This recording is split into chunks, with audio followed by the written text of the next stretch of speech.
¿Qué tal, mis queridos amigos? ¿Cómo estáis? Bienvenidos a un nuevo vídeo en este canal. En este vídeo vamos a repasar, cumpliéndose la efeméride de los 40 años de la tracción 4 de Audi, una marca comercial que hace referencia a su tracción a las 4 ruedas, la tracción integral de los coches de la marca, que se ha convertido en una marca en sí mismo y que ha proyectado a Audi a lo largo de los años con muchísima fuerza. Y vamos a pasar por los inicios y el legendario Audi 4 Coupé. Vamos a hablar de la maravillosa época de los vehículos del Grupo B, liderados entre otros, por supuesto, con las tecnologías de Audi, esos monstruos de los rallies históricos. Vamos a repasar igualmente, brevemente, la importancia que el marketing de 4 ha tenido a lo largo del tiempo para la marca de Audi. Vamos a terminar repasando cuáles son para mí aquellos mejores coches que han tenido esta tecnología, lo que sería mi top 5 más o menos de vehículos con la tecnología de Audi 4. Los he podido probar casi todos, algunos se me ha resistido, alguno que es un mito, espero, todavía tengo la esperanza algún día de poderme subir a él. Así que si os parece, arrancamos con esta historia apasionante, la historia de cómo un sistema de tracción es el santo y seña de una marca de vehículos de lujo como puede ser Audi. Bueno, el tema de la tracción integral, de la tracción total, allá en el año 80, cuando sale al mercado el primer Audi 4, Audi Coupé 4 o 4 Coupé, sería lo correcto decir, porque ese es el vehículo que incorpora la tecnología, aunque al final ha pasado a la historia como el Audi 4, ¿verdad? Un coche que a su vez estaba derivado del Audi 80, que tenía varias carrocerías, entre ellas la carrocería GT Coupé, que era ni más ni menos que un Audi 80 con 3 puertas, la versión coupé. Dentro del grupo Volkswagen, en aquel momento ya Audi estaba integrada, ya había habido experiencias en desarrollar vehículos de tracción integral, pero siempre para la competición y a través de la marca Volkswagen. El tema de la tracción integral en ese momento era algo específicamente diseñado y desarrollado para vehículos para trabajo en el campo y para vehículos industriales grandes pesados. Y se abrió una puerta, se abrió un resquicio, porque Audi consiguió convencer a la FIA de que sería interesante aplicar la tracción integral a los vehículos de rally, a los vehículos de competición.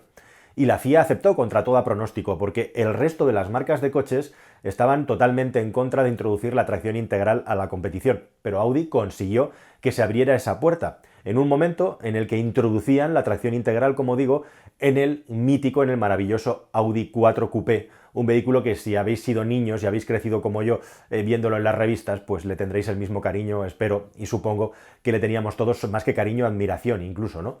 La cuestión es que aquí, detrás de este coche, detrás de esta idea, ¿quién había? Pues un personaje del que hemos hablado muchísimo en este canal, otra vez Ferdinand Piëch, que se involucró y fue uno de los desarrolladores del Audi 4, al menos así figura en los libros de historia, como uno de los técnicos que estuvo desarrollándolos. Bueno, sin entrar en grandes complejidades técnicas, el principal problema para meter un coche con tracción a las 4 ruedas en un vehículo de calle era un asunto del sobrepeso. Evidentemente en aquella época no había un desarrollo técnico y una sofisticación ni una experiencia, y cualquier coche que llevara tracción a las 4 ruedas había habido incluso en los años 60 antecedentes, como por ejemplo el maravilloso también Jensen SS Interceptor, ¿no? Un coche que no solamente tuvo tracción a las 4 ruedas, sino también ABS, por ejemplo, ¿no? Antes de los años 70, como digo, bueno, pues no era una cosa nueva, pero lo que sí que era novedoso es que esto se pudiera meter en un vehículo de calle, y Audi lo consiguió. Y lo consiguió colocando un diferencial central mecánico que hoy en día nos sonaría a muy primario, a muy pedestre, podríamos decir, pero que era muy eficiente en aquel momento y que se podía manejar de manera manual. Era un diferencial que convertía al Audi 4 Coupé en un vehículo de tracción a las 4 ruedas, en un tracción total integral, que diríamos, ¿no? Como fueron los Subaru posteriormente en esos tiempos. Un coche que además en esa carrocería de deportivo llevaba otras muchas innovaciones asociadas, como por ejemplo un motor con turbo y por ejemplo también un sistema electrónico que estaba entre los más avanzados del mercado. Ese coche verdaderamente es uno de los vehículos históricos de la historia de la industria del automóvil. Incorporaba, por ejemplo, una instrumentación digital o cosas que pueden sonar tan exóticas o tan novedosas hoy en día, incluso como el hecho de que tenía sintetizador de voz y, por ejemplo, si el vehículo tenía un problema con los frenos, el coche te avisaba con una voz dentro del vehículo. Alguna persona me ha escrito que se ha comprado un vehículo de este tipo y los mecánicos se vuelven locos porque hay un problema en el sistema de frenos, pero no se sabe muy bien por qué. Y es que si le cambiabas la radio o cambiabas cosas que afectaban a la parte eléctrica, este sistema se podía volver un poco tarumba y empezar a dar falsas alertas sobre los frenos, que como digo, no solamente tenían un chivato, un testigo, sino que además te hablaba para decirte, ojo, tienes un problema en los frenos. Por eso el Audi 4 es un vehículo muy especial. Vehículo, por cierto, que se fue evolucionando ligeramente, pero sin pausa, a lo largo de los años 80, Empezó con una versión con un motor 2.1 de 200 caballos y luego pasó a tener una versión de 225 caballos. Y posteriormente salió, por supuesto, el Audi 4 Sport, la versión que es el unicornio de los Audi 4, que todos reconoceréis por esa carrocería un tanto extraña, un tanto estrambótica. Se fabricaron solamente 200 unidades de ese coche, se le apretó el turbo y se preparó todo para la competición, porque justamente se estaban preparando, se estaba trabajando en generar los Grupo B. Y ese coche pasaba holgadamente en la versión de calle de los 300 caballos de potencia, la batalla se acortó, es la característica principal que tiene, aparte de que es un coche mucho más ancho, mucho más gordo, obviamente, y como digo, se hizo una tirada de algo más de 200 unidades, que era lo mínimo que se tenía que producir para que ese coche pudiera tener una homologación para luego ir a la competición. Y así fue como se inició, con otras muchas marcas, pero con Audi ahí empujando, la época mítica de los vehículos del Grupo B, coches prácticamente inconducibles, en los que auténticos héroes, auténticos pilotos salvajes, los conducían de una manera como no hemos visto nunca, tanto con las manos como con los pies, como por las velocidades que eran capaces de alcanzar en aquellas pistas. Bueno, hay que decir, por supuesto, también de la versión S1 que corrió y que participó en el mítico Pikes Peak también en los tiempos heroicos. Simplemente las imágenes hablan por sí mismas, por eso me callo, porque ver al maestro Walter Röhrl conduciendo estas máquinas con absolutamente todos los sentidos y todas sus extremidades al límite es algo alucinante. Röhrl, que es además una persona que lo vive, que tiene una pasión increíble por conducir y que, bueno, hay entrevistas suyas que ponen los pelos de punta, diciendo algo así como que se compadece de aquellas personas que disfrutan más con otras cosas que conduciendo a toda velocidad una máquina como estas. Un coche, el Audi 4, en su versión de Grupo B, que fue capaz de ganar el Campeonato del Mundo de Rallys en 2 ocasiones, en el 83 y en el 84. Salió mucha competencia a continuación, como sabéis, con los franceses y con todos los vehículos que estaban saliendo en esa época, y los italianos, por supuesto, los Lancias y los Peugeot. Pero como digo, es la época dorada de los rallies, una época dorada que se acabó bruscamente en el año 86 debido a la peligrosidad justamente que tenían estos vehículos, pero el mito ya se había generado, el mito ya se había creado, y aunque Walter Röhrl no llegó a ganar el Campeonato del Mundo de Rallys con un Audi 4, y él junto con Ari Vatanen pues nos han dejado algunos de los momentos más maravillosos de esa época. Bueno, y en esa época la tecnología evolucionaba y Audi con 4 consiguió abrir un escaparate. Pues, como si os fijáis, es un producto técnicamente muy avanzado, que además tiene su vertiente de competición, es una evolución de manual que hoy en día se sigue haciendo, mientras algunas marcas se repliegan y se van del mundo de la competición, otras se meten, marcas orientales, marcas como DS, marcas como Hyundai, que está haciendo algo muy parecido a lo que hizo Volkswagen en su día. Siempre ha sido una gran estrategia por parte de las marcas para poner sus vehículos a la vanguardia, tener una escudería potente de competición, y eso es lo que hizo Audi, unido a una marca premium, hizo que la marca 4 creciera como la espuma. Como digo, había una evolución técnica, y justamente entre el 86 y el 87 viene la segunda gran evolución de la tracción 4, que son los primeros modelos que empiezan a incorporar el torque sensor, o más conocido como Torsen, ese maravilloso y también súper oído diferencial Torsen que habréis oído 20.000 veces. ¿Qué es un diferencial Torsen? Pues bueno, pues básicamente es un sistema de diferencial automatizado ya, con algo de electrónica, pero la gracia justamente es que es capaz de hacerlo todo prácticamente sin más electrónica que los sensores de rueda, que le van a enviar información sobre patinaje de las ruedas. Uno de los problemas que tenía la tracción 4 primitiva era que las ruedas podían seguir patinando precisamente por ser un sistema completamente manual. El Torsen, con muy poca electrónica y súper compacto, es decir, añade mucho menos peso, es capaz de prevenir los derrapajes de las ruedas y evitarlos mandando fuerza a las ruedas delanteras o traseras. Es decir, que estamos por un lado evitando derrapaje y por otro lado transmitiendo mucho mejor la potencia al suelo, y además es capaz de repartir la potencia de manera asimétrica. Antes teníamos 50-50, ahora estamos pasando del 80% a las ruedas traseras si hace falta, e incluso a más del 60% a las ruedas delanteras, lo cual es un absoluto cambio, digamos, es la primera gran evolución. Siempre en estas combinaciones estamos hablando de motores longitudinales, por supuesto. Con el diferencial Torsen hay una gran evolución hacia adelante, y con eso ya a partir de aquí se abre la veda a los desarrollos que ha habido posteriormente, muchos grandes pasos, en el que básicamente lo que ha estado haciendo Audi, especialmente con el 4.3 y su sistema de corona dentada, era ir reduciendo cada vez más los componentes para eliminar uno de los grandes problemas de los vehículos con tracción integral, que es el sobrepeso que tienen, aparte de otras cosas de ineficiencia, es decir, algo de pérdida de potencia y también de recalentamiento. El sobrepeso implica más consumo, pero también un problema, especialmente en los coches con la segunda generación con Torsen, que era el aumento de peso al tener el motor en posición longitudinal. tenía un subviraje algo más acusado de lo que era, bueno, pues esperable o asumible por un conductor que hiciera una conducción deportiva.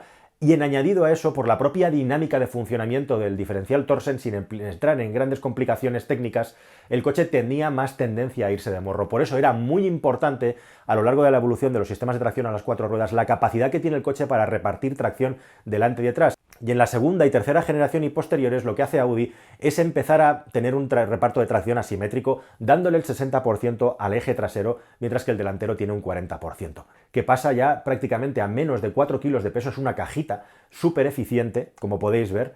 Y en segundo lugar, por supuesto, dotar al coche de más dinamismo gracias a la fuerza que es capaz de mandar a las ruedas traseras. Además de eso, comienzan a incorporarse nuevos diferenciales, especialmente en el eje trasero, ya en la tercera y cuarta generación, que lo que permiten es tener un control vectorial del par, que es hacia donde vamos en el futuro. Es decir, que sea capaz el coche de repartir la potencia, la fuerza, de manera independiente en las dos ruedas de cada eje.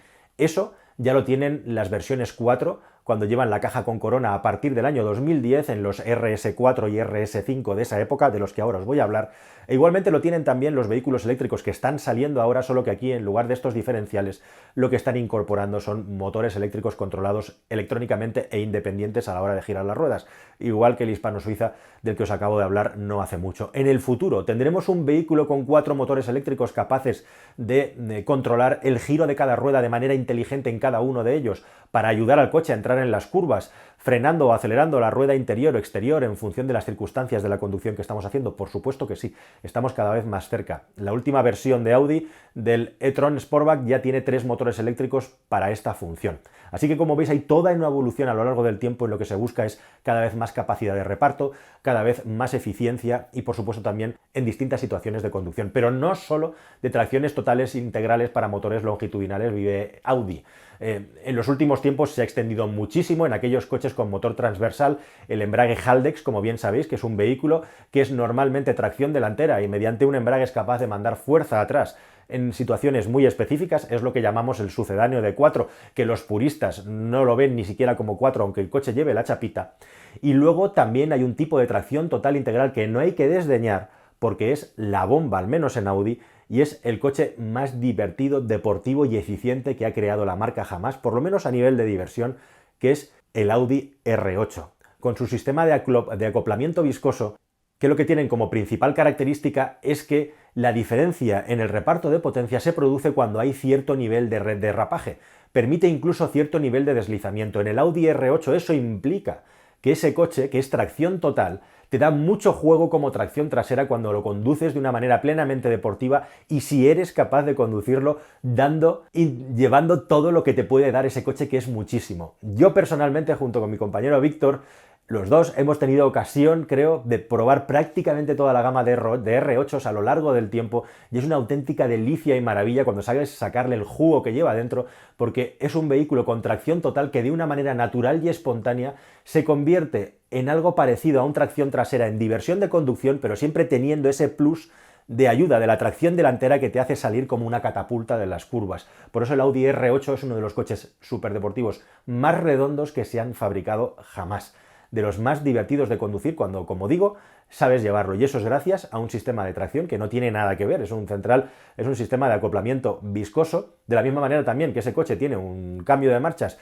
que no es convertidor de par ni es de doble embrague e igualmente es súper eficiente. Desde luego el Audi R8 es uno de los coches que más he disfrutado conduciendo, tanto la versión de 450 caballos, cuando ya saltamos a la versión de más de 500 caballos, estamos hablando del V10 de origen Lamborghini, que pasado por el tamiz de todos los técnicos de Audi es capaz de dar incluso más potencia y un nivel de diversión absolutamente increíble.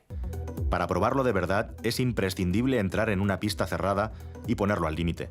No obstante, conserva una buena capacidad para ser usado en el día a día, aunque vayas dando la nota por allí por donde pasas. Si me preguntas, Juanfran, ¿qué es lo que más te impresiona? ¿Qué es lo que más te apasiona de este coche tan especial? ¿Los frenos carbocerámicos casi de competición? No. ¿La dirección deportiva y directa? Pues tampoco. De hecho, hay direcciones mejores en coches mucho más baratos que este. ¿La suspensión magnética, que es capaz de adaptar la dureza de los amortiguadores en función del tipo de conducción y en función del tipo de asfalto? Tampoco. realmente para mí el único motivo por el que me compraría este coche y lo que le da el valor y el factor diferencial es el motor. Es un motor V10 de origen Lamborghini, pasado por todo el tamiz de la inyección directa y las tecnologías FSI del grupo Volkswagen, y el resultado es simplemente increíble.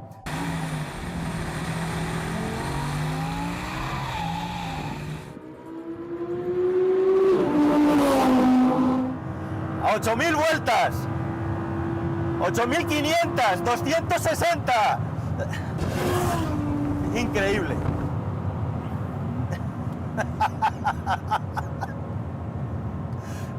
Bueno, por supuesto, esto no sería posible si no fuera por una campaña de marketing que Audi ha ido cuidando a lo largo del tiempo. Es imposible hablar de 4 sin hablar de las publicidades. En los años 90, posiblemente Audi hizo la mejor publicidad que se recuerda en lo que se refiere a la industria del automóvil, donde la publicidad gráfica en los periódicos y en las revistas era importantísima, pero también en la televisión. ¿Quién no recuerda ese anuncio famoso del Audi 4 subiendo esa pista de esquí con nieve, que era un anuncio que luego tenía truco? Se hicieron varias versiones de ese anuncio y el coche se securizaba con un cable, ¿no? Aún así, es una publicidad súper eficiente que hace que la tracción integral y 4 estén prácticamente unidas como un yogur y Danone en España están unidas, ¿no?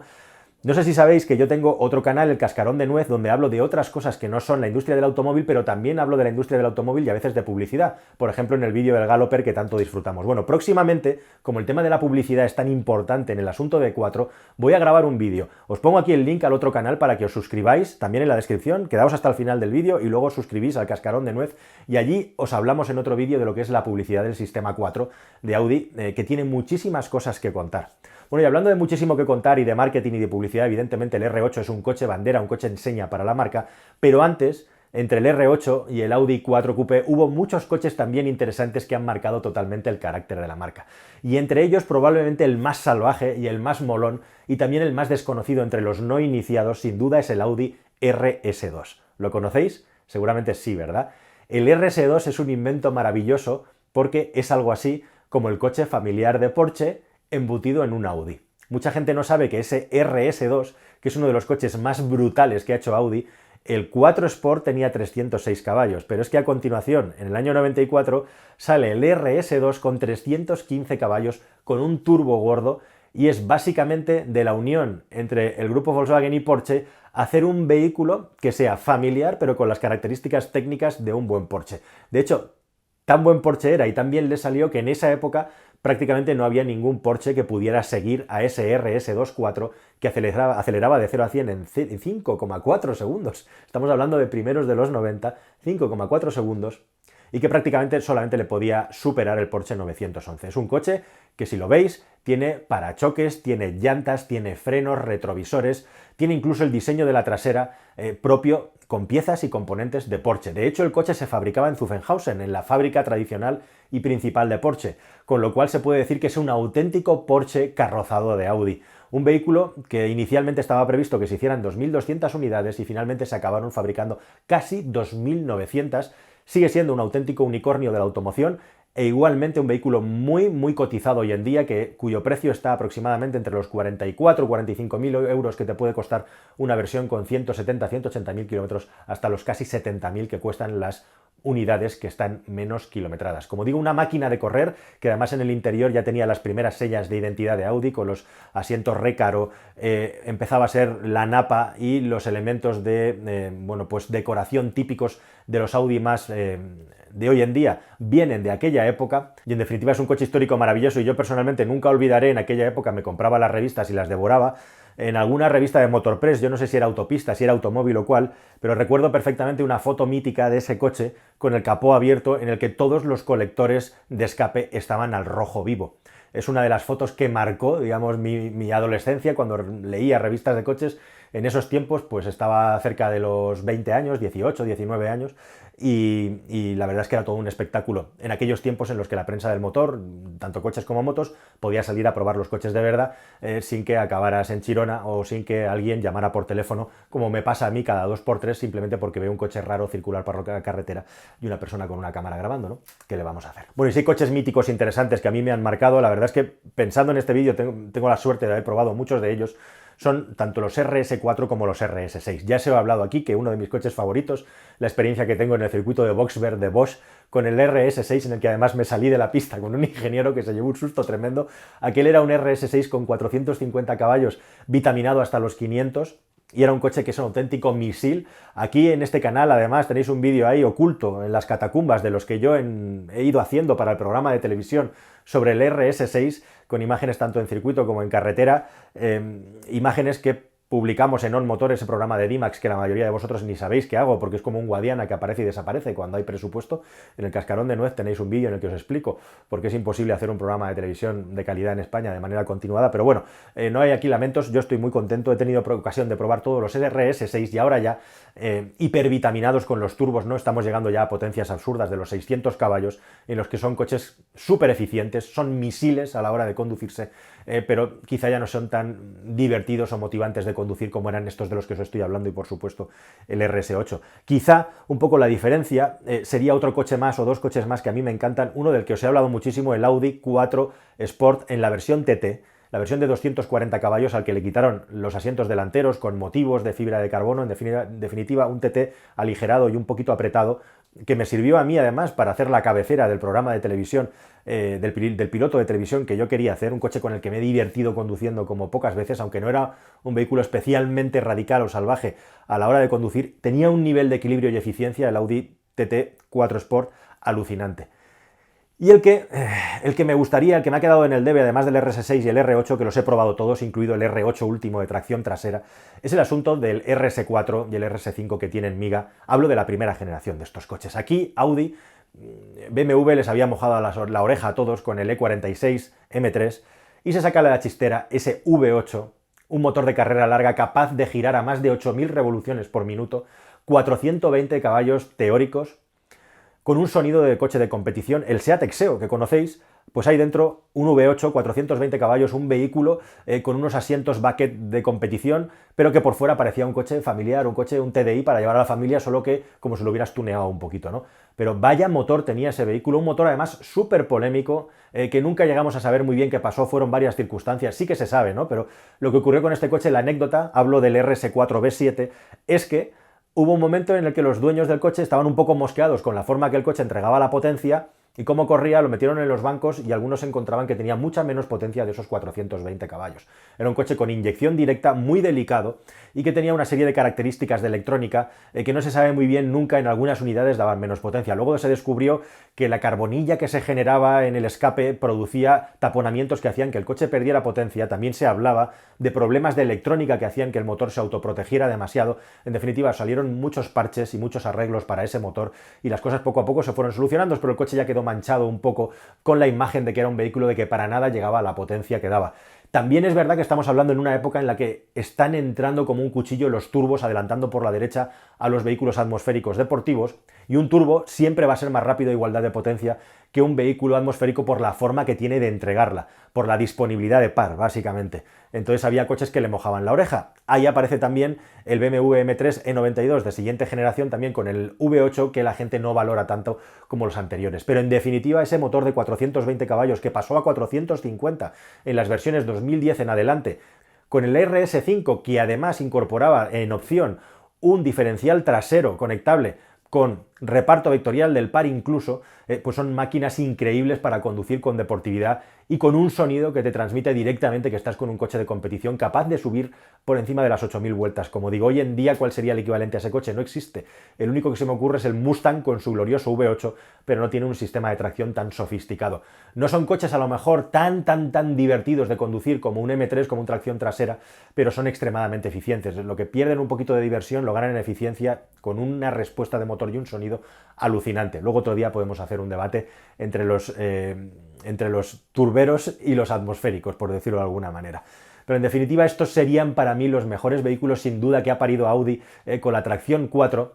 La historia de la tracción 4 es una historia de éxito, igual que la asimilación de la seguridad por parte de Volvo. Hay mucho de marketing ahí, también mucho de tecnología, y lo que está por venir también es súper interesante con el apoyo y con el aporte de la electrónica a la conducción en situaciones de muy baja adherencia, como en estas imágenes que estáis pudiendo ver, en la que no solamente hay un reparto vectorial del par, sino que definitivamente la electrónica, ya sea por el sistema de control de estabilidad o en este caso ya apagando motores directamente, dejando de funcionar en el caso de que la rueda la mueva un motor eléctrico, podemos conseguir unos niveles de agarre y de tracción como no se habían soñado nunca antes. Y ojo lo que viene con los sistemas de motores a las 4 ruedas, como el que está preparando Rivian.